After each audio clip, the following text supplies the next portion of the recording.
We're going to discuss whether your chosen stake pool is greedy and evil, or if they're just responding to economic incentives in a normal way. Ready? Let's go. A lot of our conversations revolve around bigger, broader, more strategic or philosophical questions about the general direction of Cardano.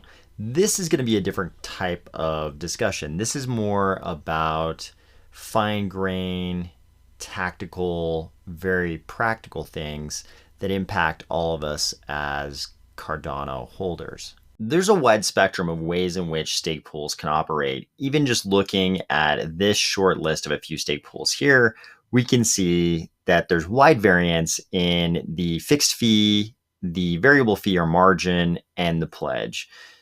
The minimum required fixed fee or epic fee, as it's labeled here, is 340 ADA. This is an amount that goes to the stake pool regardless, just kind of off the top. And you could see in this list right here, a lot of people are sticking to the 340. A few people have pushed it up to 345. And so we have some of these stake pools charging 0%, some 100%. That basically means they don't want you to stake with them. 4%, 2.9, 4.5, 5. Today we're going to focus on this second column. We're going to discuss the difference in this variable fee because we see some pretty wildly different numbers here. We have some people charging as much as 5% and some people charging, very little at 1%. And the dynamics of this are a little bit more interesting than they would seem at first blush. On one end of the spectrum, we've got things like this. This is the rats pool. Charles Hoskinson, who has been called the king of the rats, started a stake pool along with Samuel Leathers. And I just saw the website rats.phil. That's kind of hilarious. But he has a 10% margin, regular fixed cost of 340 and a 10% margin. And even though there's a pledge of 1 million ADA, of course, Charles has some extra ADA to throw around as pledge. Even though there's a pledge of 1 million, even at a 10% margin, the pool is charging 10%. There were still an additional, like 7 million and change of ADA that has been pledged to this rats pool. That's an amazing amount when you consider that there are many, many, many cheaper options to stake your ADA. Of course, Charles is choosing a super high margin because he's not trying to compete with the rest of the SPOs. I think we all know Charles is a billionaire and he's not doing this to make money. He is doing this as a little experiment so that he himself, can experience being an SPO on mainnet in Cardano. On the other end of the spectrum, we have pools like the 1% pool, which charges 1%. No surprise that this pool has many times the delegators in terms of ADA, many times the delegated ADA that Charles Rat's pool has. But this isn't a single pool operator. The 1% pool group has been so popular right from the start of staking in Cardano. They were actually the first pool to validate a block. There you say made first block. They're the first pool to actually validate a block on mainnet in Cardano. They validated the very first block. And they've been so popular since then. When we scroll down here, we can see they actually have 28 1% pools running, 28 different pools, and they validated 52,800 blocks. Wildly popular. They have so many pools. They've had to make different versions of every pool. One PCT1 has V1 and V2. There are even V3s of some pools, but there's 28 of these things. So many pools that delegators actually get confused as to which of the one PCT pools they're delegating to. Obviously, Cardano delegators are mathematically literate and they care about economic self-interest. So it's no surprise that a pool group called the 1% pool, where every pool only charges 1%, has more ADA delegated to it than, say, the rats pool, where they're charging 10%. But what about everything in between? We know of a lot of pools that are charging much more than 1%. Why doesn't everybody just delegate to 1% pool? Part of that, of course, can be chalked up to the ethos of centralization. There's no small amount of ire that is directed at 1% pool group because they have 28 pools. This is kind of the opposite of nurturing the decentralization ethos. And while Cardano now does have, something like 2,600 pools, we're the most decentralized of any of the large blockchains. We're in pretty good shape as far as decentralization goes. People still get really upset about this multiple pool thing. It turns out you don't have to have a PhD in computer science to get a stake pool up and running for yourself. We see Stakepool-as-a-Service advertised now on Twitter with people like the poster here saying, what is Cardano? Can be mined for $120 per month. And people, of course, the first thing they get all excited about is that it's proof of stake, not mining. And he explains, hey, it's all block validation. And most people don't know what proof of stake is. I'm just using the word mining so that people will understand what I'm talking about. But we all know that block validation via proof of work is mining, and block validation via proof of stake is staking and delegating. But he's like, I'm just using the shorthand here. But then people asked, what about this $120 a month thing? He explains, you can rent 4 servers for $120 per month, install software, register Stakepool, acquire stake via marketing, receive rewards. So for $120 a month, you can have someone run your stake pool for you, apparently. And influencers have taken note of this. We have some influencers running pools with much higher than 1% margins and also running multiple pools. We're not going to name any names here, but here's one influencer that runs, I believe, 4 different pools and charges 5%, I think, in all of the pools. So if we believe in the mathematical literacy and economic self-interest of people, there's a little bit of a mystery here, at least with Cardano holders. There's a little bit of a mystery here. Why would anyone delegate 42 million ADA to a 5% pool when they could just as easily, a few clicks different, they could be staking to a 1% pool? I think the answer is told by the numbers here. So if we can break down 2 scenarios and kind of answer this question. So let's imagine one scenario where we have a smaller ADA holder, relatively smaller, let's say 1,000 ADA, just to make the numbers meaningful. We have one holder with 1,000 ADA and one with 1 million ADA. So let's go through the analysis with 1,000 ADA. If you have 1,000 ADA and your stake pool is returning 5%, right? I think we all know sometimes they return more, sometimes they return less, but the Cardano system is set up so that if 2 stake pool operators are running their stake pool equally well, it's all going to even out somewhere around 5%. There's this kind of like luck metric, and it all kind of equals out to 5%. You might do better one epoch and worse another, but you're going to be somewhere around 5%, and it's all going to even out in the end. So if somebody has 1,000 ADA, if they got a normal 5% return on that, and we're not gonna get into the minutia here, and we're gonna sort of estimate. There are some things that mess up these numbers, like the fact that the fixed cost is kind of distributed across all the delegators in a pool. We're not going to go through all that analysis because it'll bore you to death, and this will get the point across. So let's imagine we have 1,000 ADA, 5% return. That would be 50 ADA. If an influencer type pool takes 5%, or some other pool takes 5% over the course of a year, right? This return is over a year. The amount taken by the pool would be 2.5 ADA, almost nothing. If a 1% pool took their margin, that 1% of the 50 ADA would be 0.5 ADA. That is only a difference of 2 ADA, which at the price at the time I'm recording this would be $2.67. So if you only have 1,000 ADA, the difference between, and these are estimates, the numbers are actually slightly different. Obviously, I'm just working with rough numbers here. We're not including things like the fixed cost distributed across all the delegators, all that kind of stuff. Not thinking about the ramifications of the pledge or any of that. But the difference will only be $2.67, whether over the course of a year, whether you delegate to this 5% pool or a 1% pool.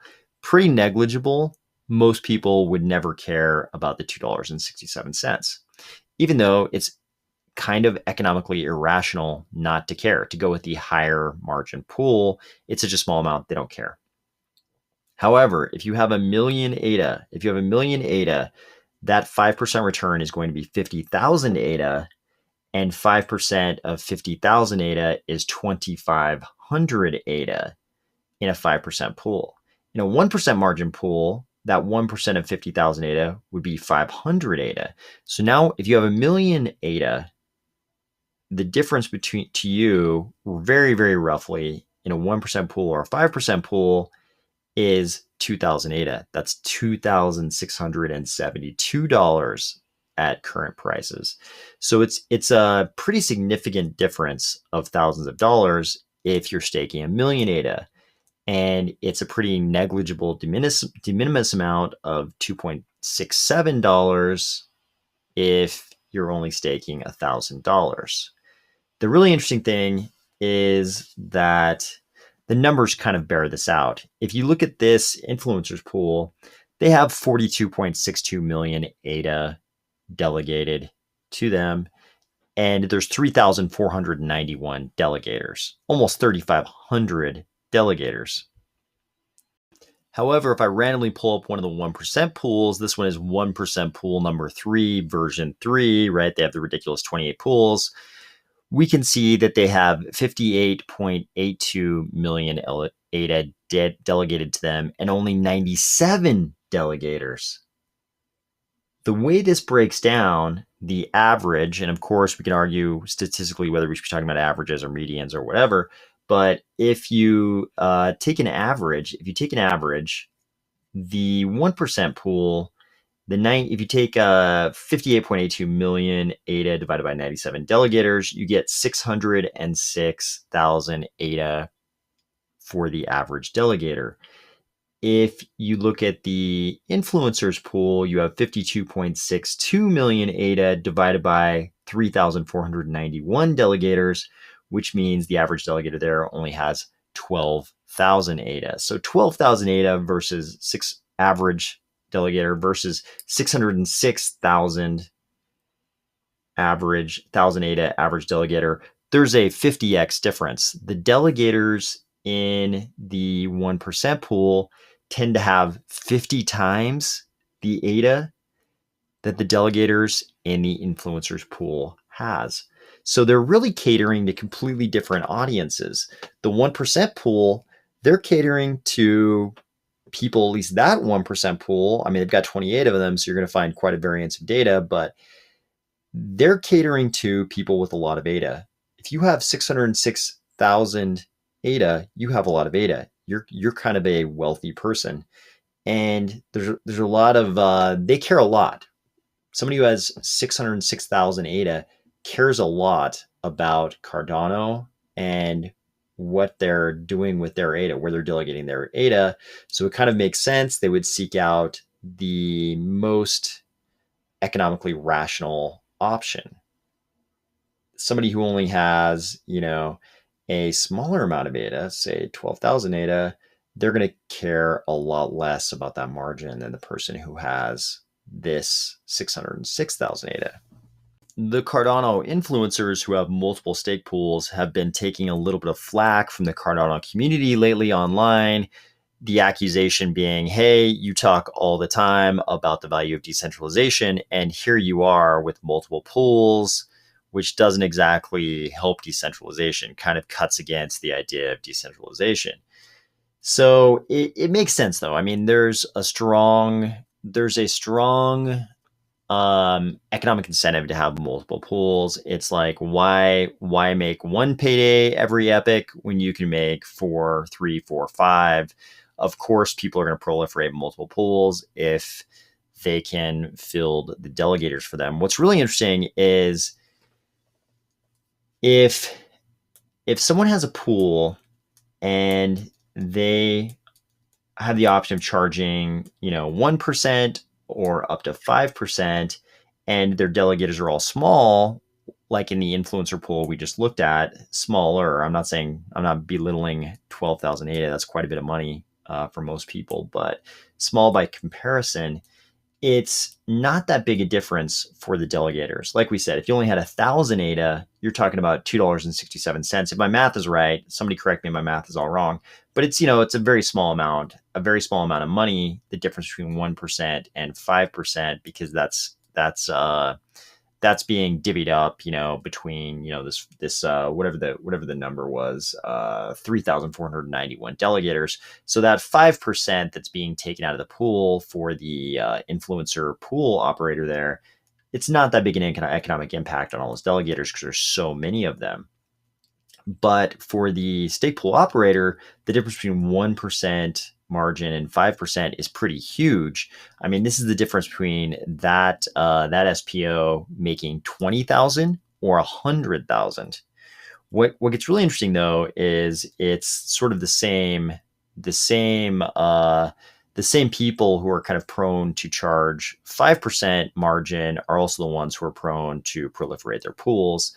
This is capitalism. Most of us listening to this podcast probably live in capitalist countries. Not everybody, but a lot of us live in capitalism-based countries. So we're used to this kind of thing. We're betting on the premise that, economics incentives like this in a free market create the best outcomes, avoiding that whole George Orwell Animal Farm outcome that we don't want to take place.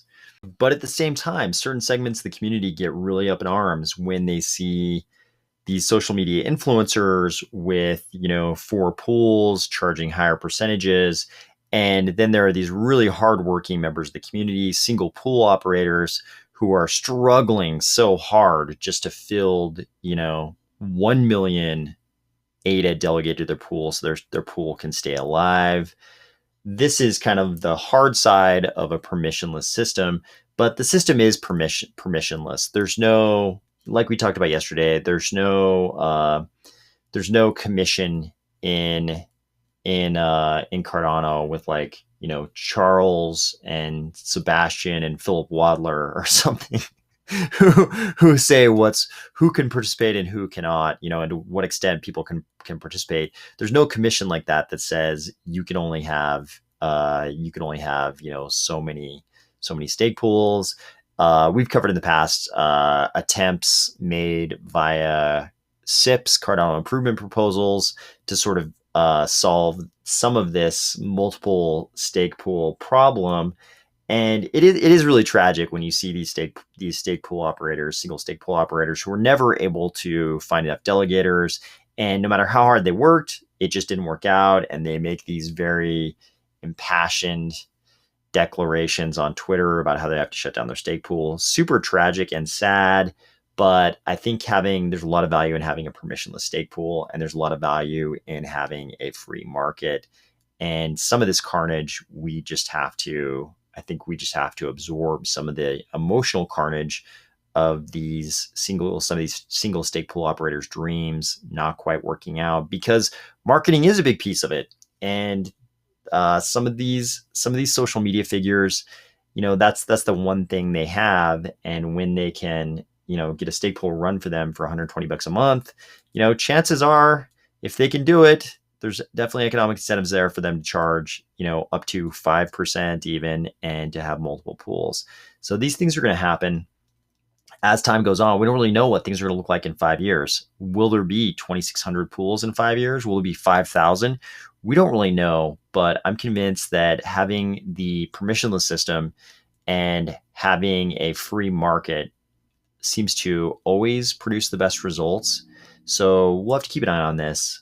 In the meantime, are these pools greedy and evil, or are they just participants in a capitalist type open permissionless system? I'll leave that up to you, and I will talk to you tomorrow.